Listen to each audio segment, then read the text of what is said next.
In the morning sun, this Warsaw street lies open to the world like an outstretched hand.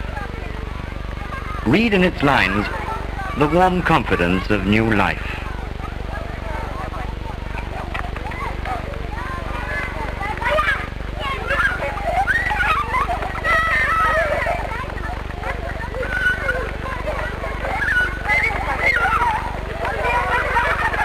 For these pavements, these steps have been rebuilt where the war had left nothing. This street is young, like these young voices.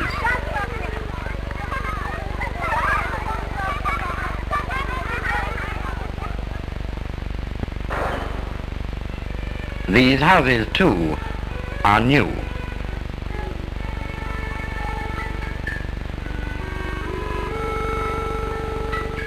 But the rooms that lie within are like the recesses of the mind. They bear the imprint of memory.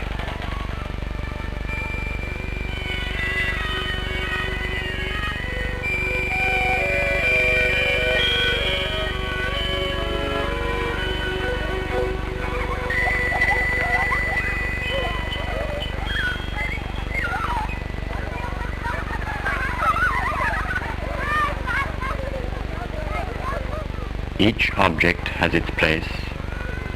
Each place has its past associations.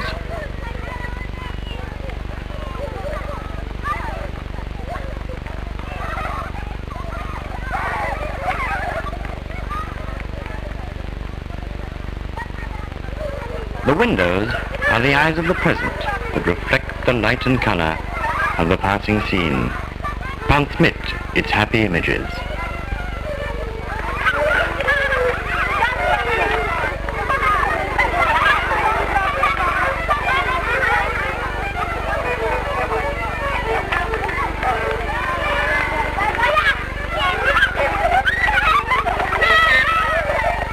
Each day which dawns in this young street is alive with the same confidence. The morning farewells will have their evening greetings. At the end of the day, those who have left will return.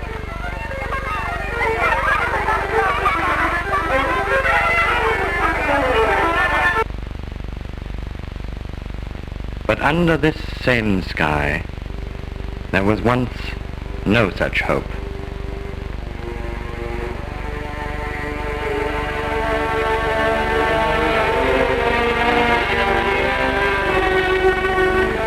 In this same street, children saw their mothers killed.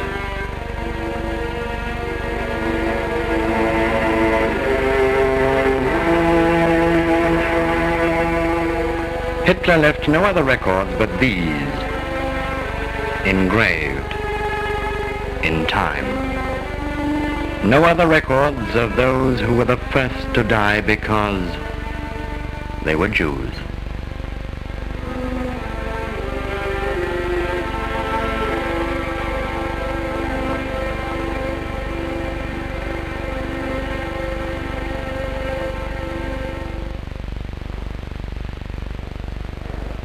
On the 12th of September 1940, every bricklayer in Warsaw was mobilized on the orders of Hans Frank, Hitler's Governor General.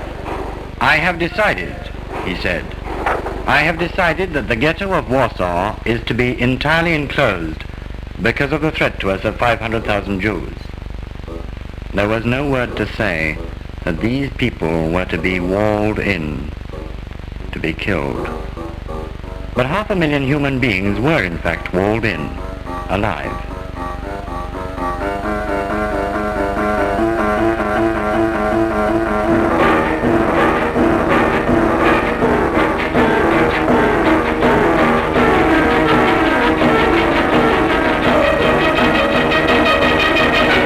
Halt!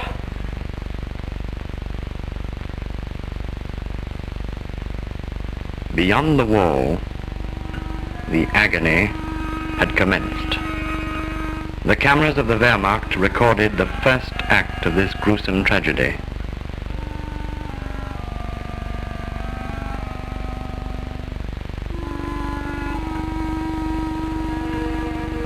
For the rest, there were a few among the 500,000 Jews who chronicled, from day to day, the slow march of death. Their writings have survived, and on the double evidence of those about to kill and those about to die, this film is based. Hunger first, and cold, and then disease, and all the time, fear. Fear of horrors yet to come, half known in the mind but not admitted by the heart, which still cherished a tiny wisp of hope. But they hardly complained anymore. To pity another meant to mourn for oneself. Contact with the others was a kind of mechanical exchange, a bartering of rumors, scraps of news, one's last possessions. And the chronicle continues. Supplies of bread getting dangerously low. 9th of September 1941. Typhus spreading rapidly. 10th of October. On the orders of Hans Frank, all further distribution of foodstuffs stopped by the Nazis.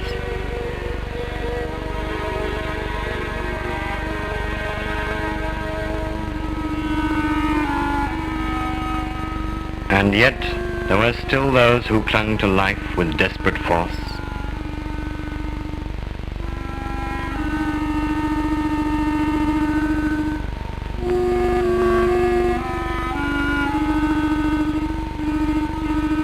And those who could not admit that life had departed, who dreamt their children would come back.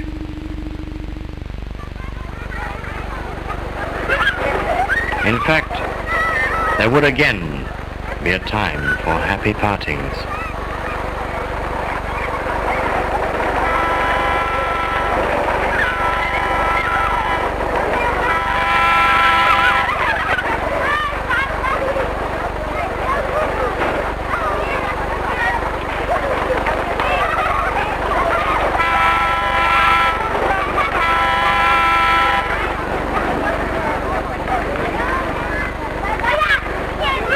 Under this same sky, children would set forth for a day in the country, and their mothers would have no fear for the evening.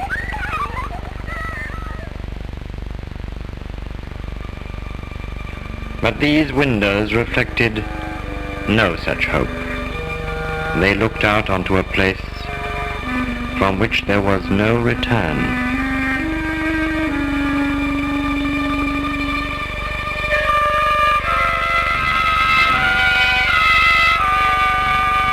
From this goods yard, trains once left each day laden with human cargo. From this place in 1942 and 43, Hitler's executioners sent to extermination camps and a martyr's death hundreds of thousands of Jews. Remember, those who died a martyr's death and those who fought. To keep the trucks filled with human freight, regular quotas were demanded. To keep the procession moving, all the apparatus of a hunt.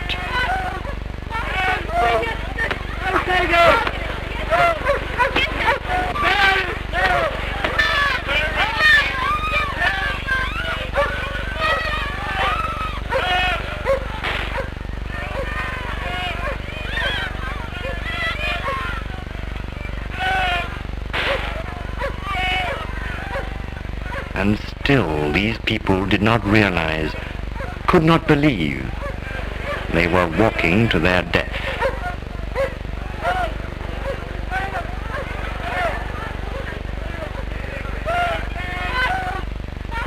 But 300,000 were to die in 2 months.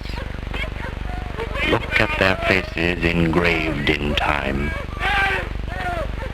But these gravediggers in uniform, how will they ever forget all the hands they'd torn asunder?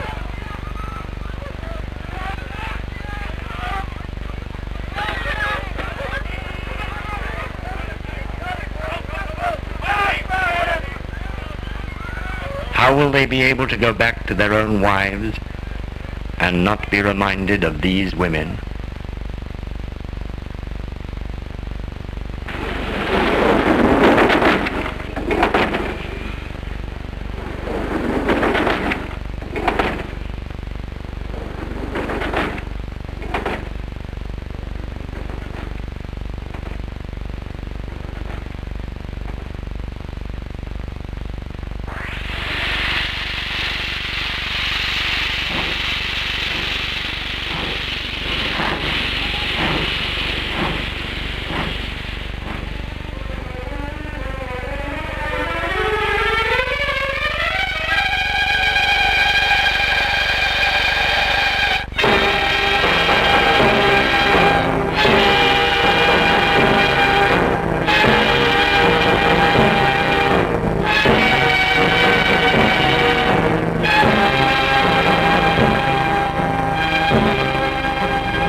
How will they bear to face their children under the accusing eyes of the past?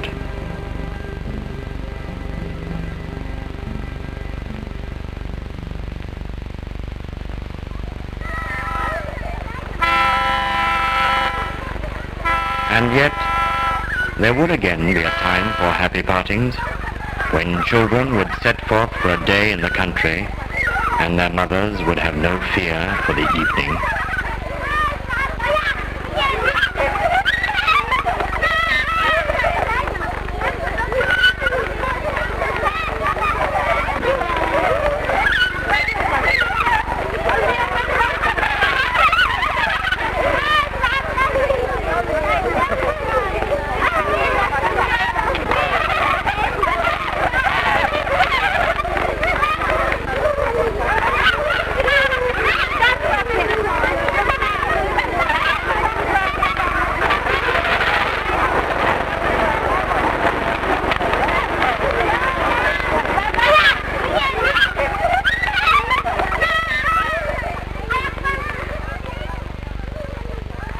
Under this same sky, there would be a time again when spring would mean hope and happiness.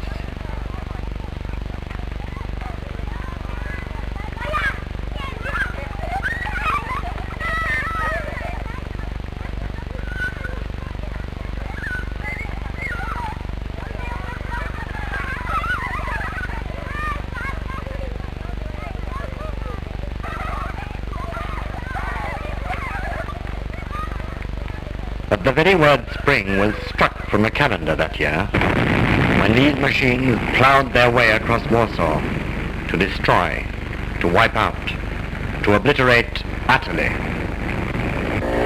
In April 1943, the ghetto rose in revolt, a revolt that was savagely crushed by Hitler's troops.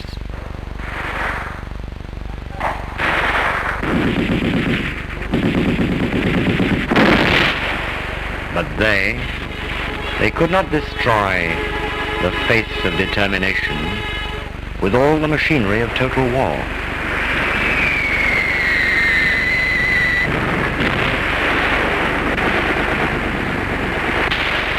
The ghetto was reduced to a blazing inferno, but they could not wipe out faith in humanity.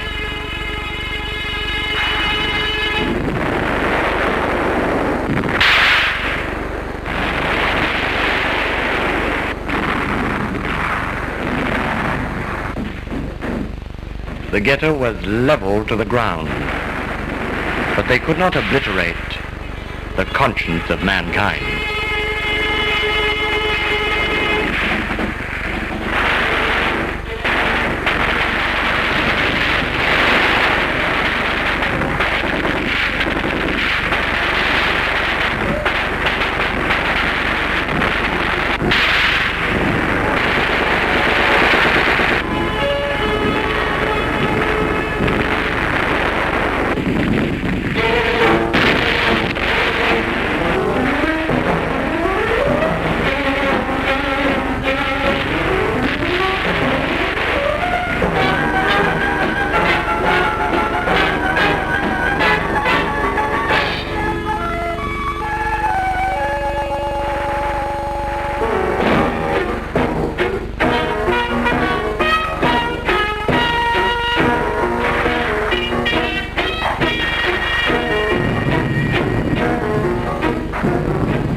celebrate this victory, Himmler could only find these hands to shake.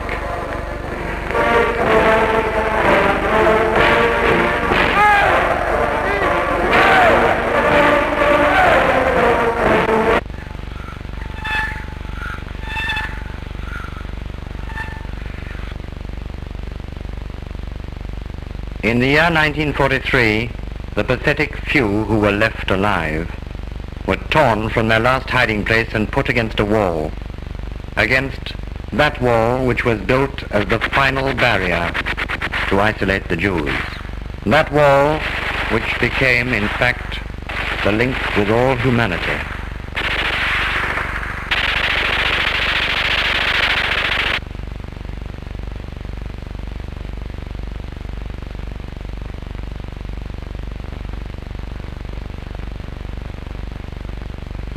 Look at these faces, engraved in time.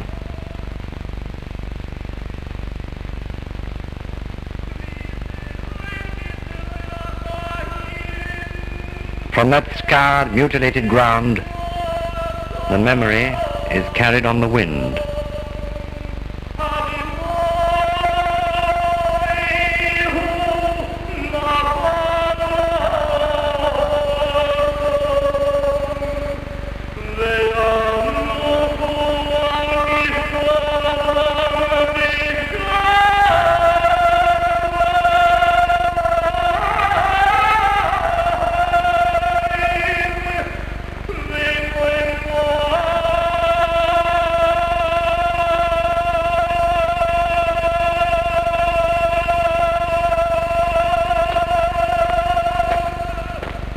For those who live cannot forget those who died under this same sky.